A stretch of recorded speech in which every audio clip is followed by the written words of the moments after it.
Bienvenue à chacune et à chacun dans ce culte qui commence à devenir habituel dans notre période de confinement où nous sommes unis par l'Esprit. La fête de Pâques illumine la vie, l'histoire, l'univers. C'est dans l'intensité de ce bouleversement cosmique et existentiel que nous recevons de Dieu son amour, sa paix et la vie renouvelée. Je vous invite à la prière. Seigneur, c'est toi qui nous as accueillis ce matin en nous disant une parole de paix et d'amour.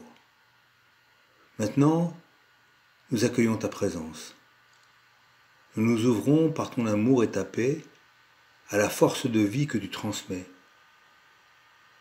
Que cet amour et cette paix nous donnent confiance dans l'existence, quoi que nous vivions, quelle que soit notre situation.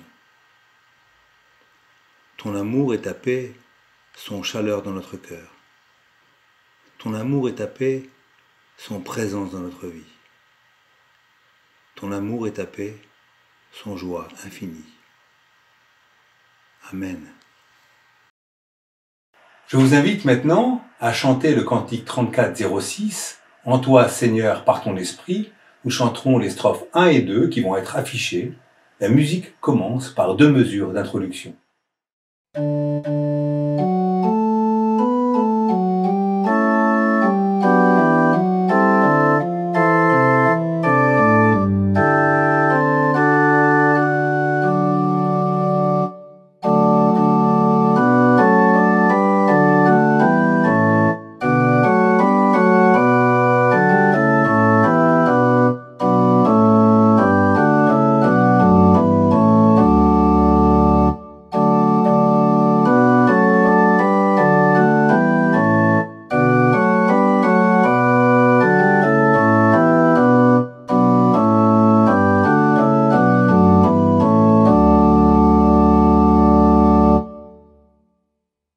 Nous allons maintenant avancer par étapes sur notre chemin de libération intérieure qui nous conduit à accueillir la vie renouvelée et nous préparer à la vivre concrètement. L'enseignement du Christ nous fait percevoir que même si nous éprouvons des expériences déchirantes dans notre vie, nous avons tendance à rester confinés dans nos habitudes, comme si notre intelligence était enténébrée, comme si nous refusions de tirer les conséquences de nos épreuves. Prenons un instant pour assimiler ces entraves à notre renouvellement.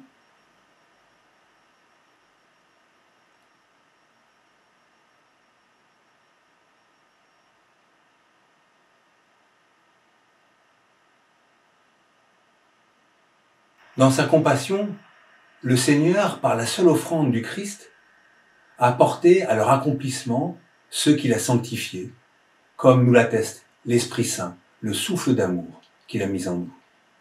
Par ce don, nous ne sommes plus enfermés en nous-mêmes, car la brèche de la résurrection laissera pour toujours entrer la lumière. Prenons un instant pour laisser s'épanouir en nous ce cadeau.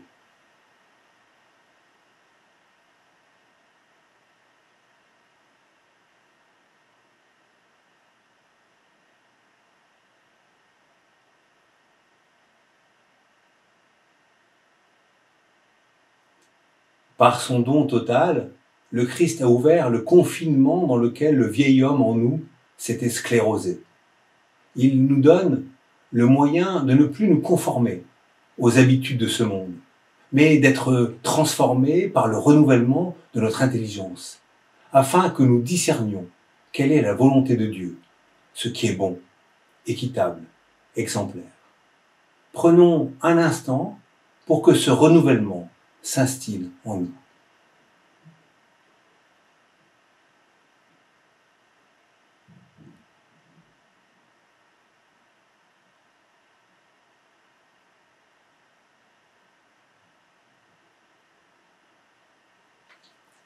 Maintenant, je vous invite à chanter encore le cantique 34-06, « En toi Seigneur, par ton esprit ». Nous chanterons les strophes 3 et 4 qui vont être affichées. La musique commence par 2 mesures d'introduction.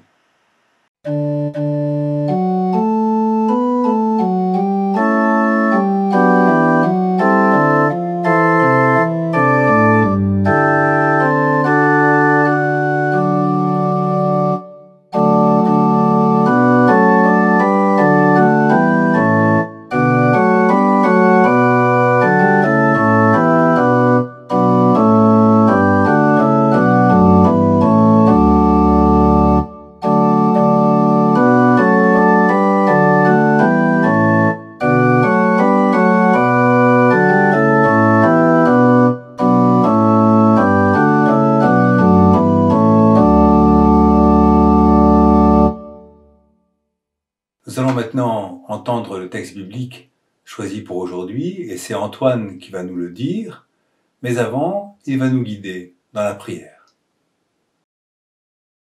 Seigneur, tu viens éclairer notre vie. À travers les paroles que nous allons entendre, que ta parole rejoigne notre cœur à chacun de manière spécifique et qu'elle ouvre nos yeux à la lumière que tu nous donnes en Jésus, ton Fils, qu'elle nous libère pour toujours mieux servir et te rendre gloire. Amen.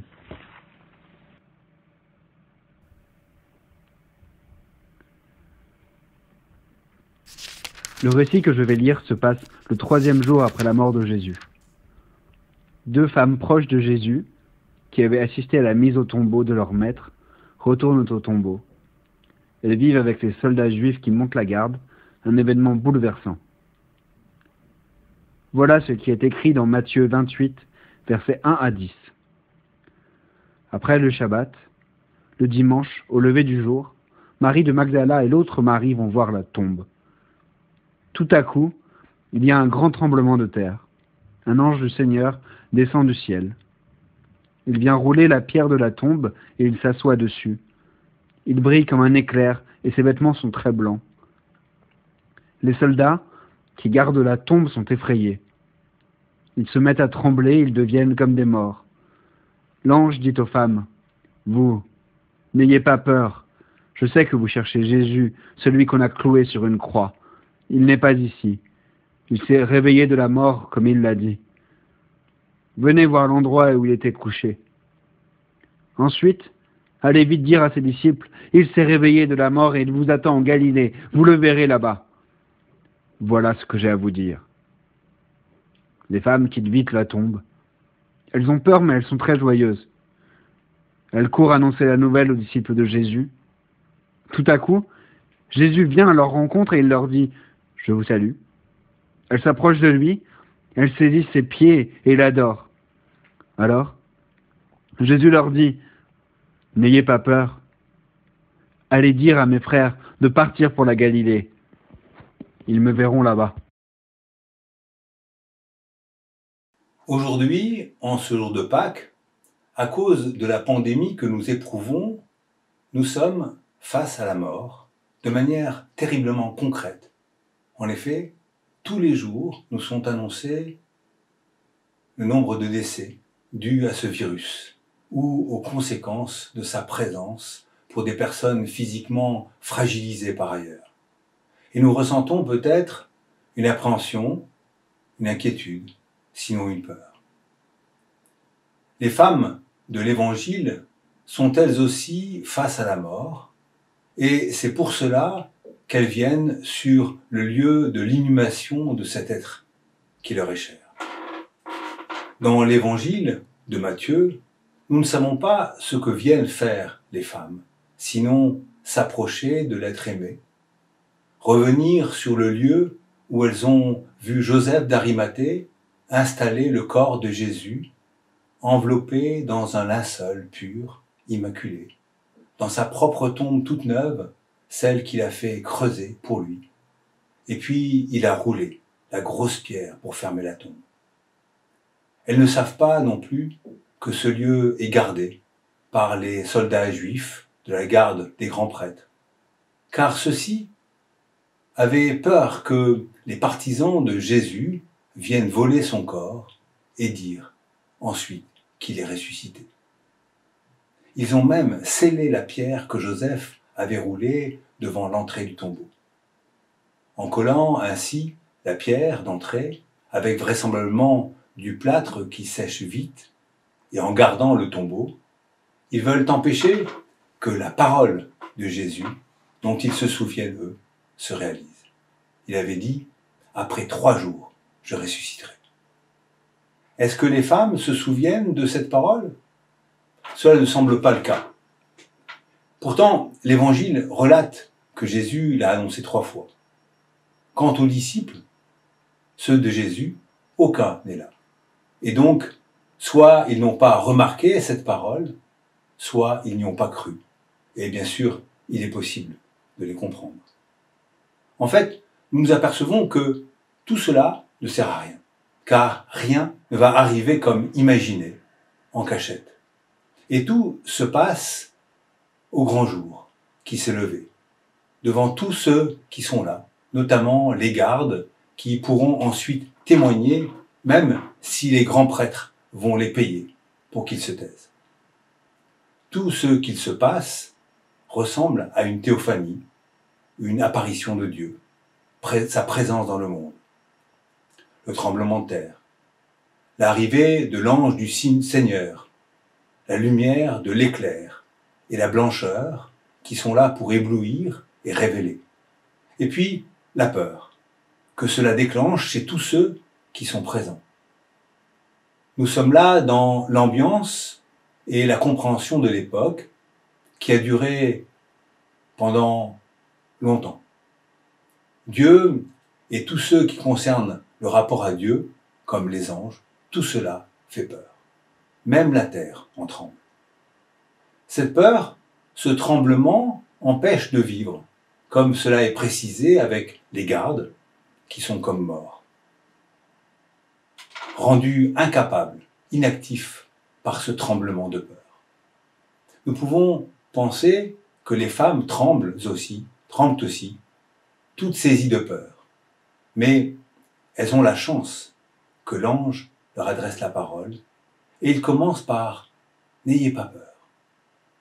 Nous voyons tout de suite que cet appel réconfortant à ne pas avoir peur doit leur permettre d'être actives, de constater l'absence du corps de Jésus et de faire ce que l'ange leur demande.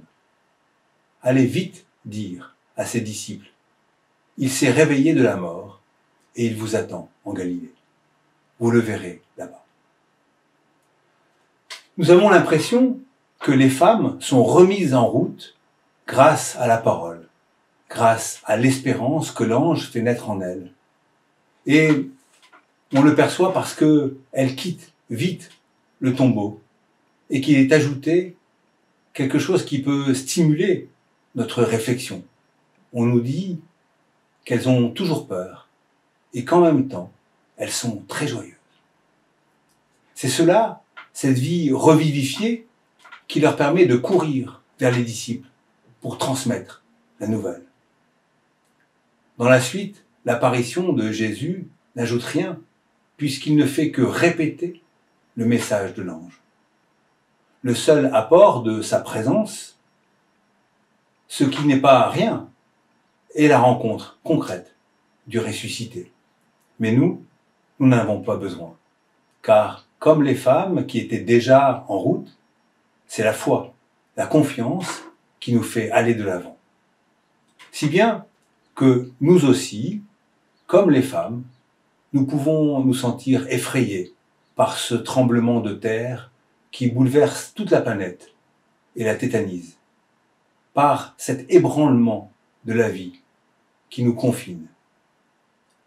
Nous pouvons, comme elle, recevoir le message de l'ange, cet envoyé qui peut être notre foi, qui nous dit « N'ayez pas peur, la vie sera suscitée de nouveau, ressuscitée, et vous pouvez en témoigner autour de vous. » Alors, dans notre effroi face à ces morts en cascade, face à nos craintes pour nos proches, pour nos anciens, pour les plus fragiles, eh bien, nous pouvons maintenant retrouver la joie parce que, comme les femmes, nous sommes mus par l'espérance.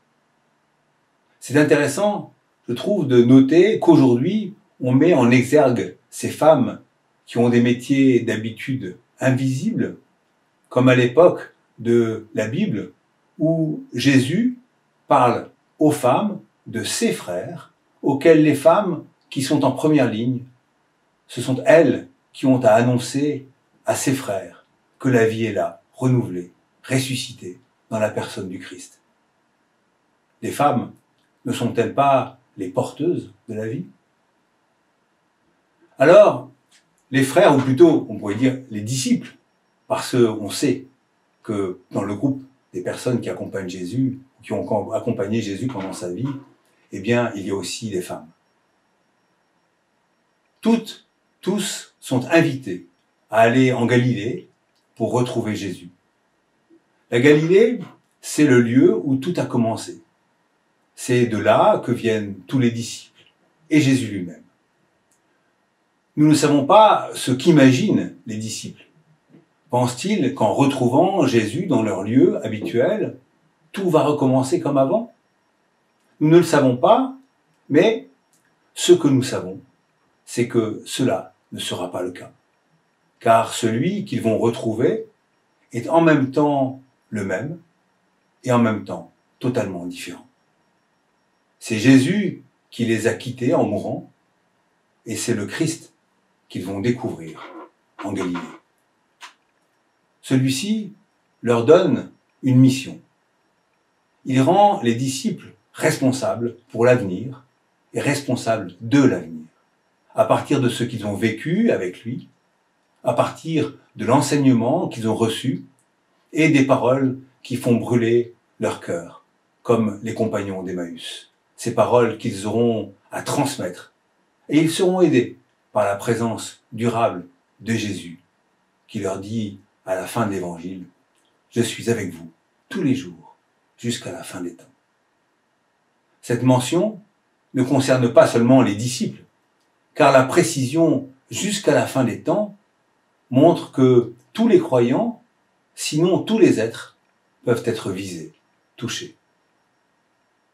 Nous sommes donc, nous aussi, concernés, et nous pouvons accueillir cette mission venant du Christ d'être responsables pour l'avenir et de l'avenir, à partir de ce que nous avons reçu de lui, à partir de la bonne nouvelle de l'Évangile, qui est porteuse de vie, de ces paroles qui font brûler notre cœur. Bien sûr, cela prend une ampleur surprenante dans les circonstances actuelles, dans cette confrontation avec le bouleversement mondial qui fait que tout peut sembler remis à zéro, qu'il y a là le moment, le kairos, cet instant à saisir où tout peut naître de manière nouvelle, naître d'en haut, de l'esprit pour reprendre les paroles de Jésus à Nicodème. Alors, est-ce que nous allons poursuivre la vie comme avant, ou bien ce tremblement de terre mondial va-t-il nous permettre de quitter la vie ancienne pour découvrir et construire la vie nouvelle? Est-ce que nous allons rester dans les dogmes de la société de consommation, de croissance infinie, ou pourrons-nous enfin sortir de cela comme, par exemple, le Christ l'a fait par rapport à l'institution écrasante du sabbat qui, pour notre temps, peut devenir l'économie a été faite pour l'humain et non l'humain pour l'économie. C'est pourquoi les humains doivent être maîtres même de l'économie. Aujourd'hui, du fait de ce que nous éprouvons, beaucoup de gens, peut-être partout dans le monde, ont pris conscience de la nécessité de construire une société qui soit plus humaine, plus soucieuse de la qualité de la vie. Et cela rejoint l'exhortation du message originel de la bonne nouvelle, enraciné dans l'amour. Ensemble, dans l'humilité et la détermination, exerçons pratiquement notre responsabilité pour l'avenir et de l'avenir. Soyons porteurs d'une vie renouvelée. Amen.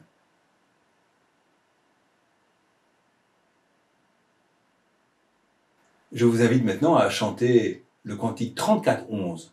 Jésus sort de la tombe. Nous chanterons toutes les strophes qui vont être affichées et la musique commence par 2 mesures d'introduction.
Je vous invite maintenant à nous unir dans la prière d'intercession.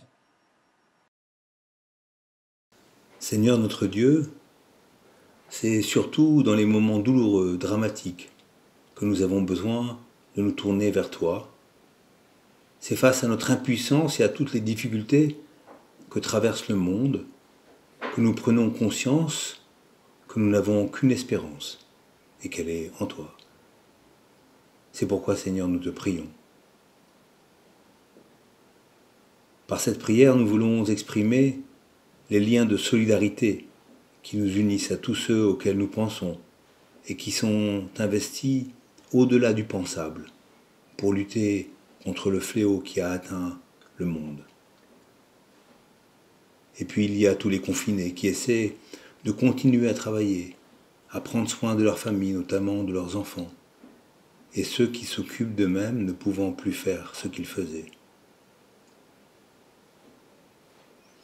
Par cette prière, nous voulons aussi nous préparer à agir dès que nous en verrons l'occasion, afin de mettre en œuvre toutes les paroles et l'enseignement que nous avons reçus de Jésus. Nous prions pour toutes les personnes de notre paroisse, leurs familles, et tous ceux qui nous ont rejoints dans ce moment de célébration, cette réactualisation de notre rapport à toi pour que l'accueil de ta présence reste vivifié en nous. Qu'ainsi, avec l'aide de l'Esprit, nous soyons suffisamment ouverts pour nous séparer de nos vieilles habitudes, suffisamment nourris par le message de l'Évangile pour pouvoir orienter nos vies selon ses indications, suffisamment reliés spirituellement à toi pour discerner ta volonté, ce qui est bon, équitable, exemplaire. Tout cela, Seigneur, n'est possible que parce que Jésus a été au bout de son chemin de fidélité envers toi, qu'il s'est donné corps et âme pour servir le projet qu'il portait. C'est un projet d'amour, de bienveillance et de non-violence pour aider les humains à mieux vivre. Nous voulons être en communion spirituelle avec le Christ afin d'accueillir son projet dans notre être. Et si nous ne pouvons le faire par la Sainte Seine, que nous vivons toujours à Pâques, nous voulons être très présents à sa présence dans notre vie, afin que de tout notre cœur, de toute notre âme, de tout notre esprit, de toute notre force, nous puissions accueillir en Christ la profondeur de la vie renouvelée. C'est dans ce but, Seigneur, que nous nous associons ensemble à lui pour te dire: Notre Père qui es aux cieux, que ton nom soit sanctifié, que ton règne vienne, que ta volonté soit faite, sur la terre comme au ciel. Donne-nous aujourd'hui notre pain de ce jour, pardonne-nous nos offenses, comme nous pardonnons aussi à ceux qui nous ont offensés. Ne nous laisse pas aller, entrer en tentation, mais délivre-nous du mal, car c'est à toi qu'appartiennent le règne, la puissance et la gloire pour les siècles des siècles. Amen. Recevons maintenant l'exhortation.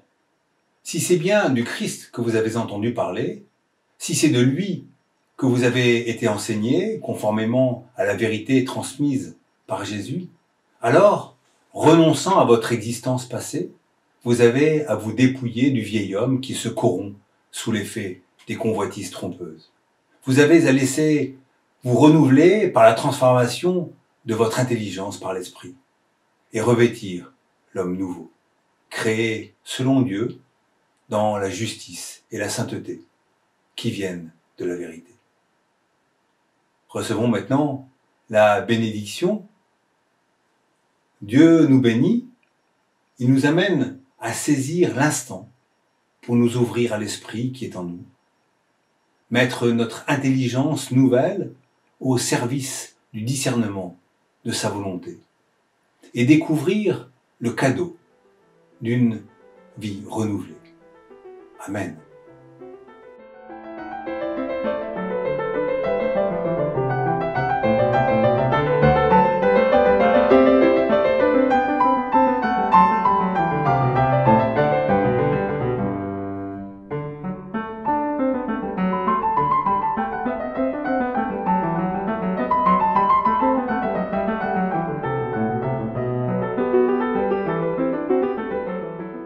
Bon dimanche à chacun, profitez de la vie tout en restant bien confiné ou en allant travailler pour aider notre pays à protéger la vie.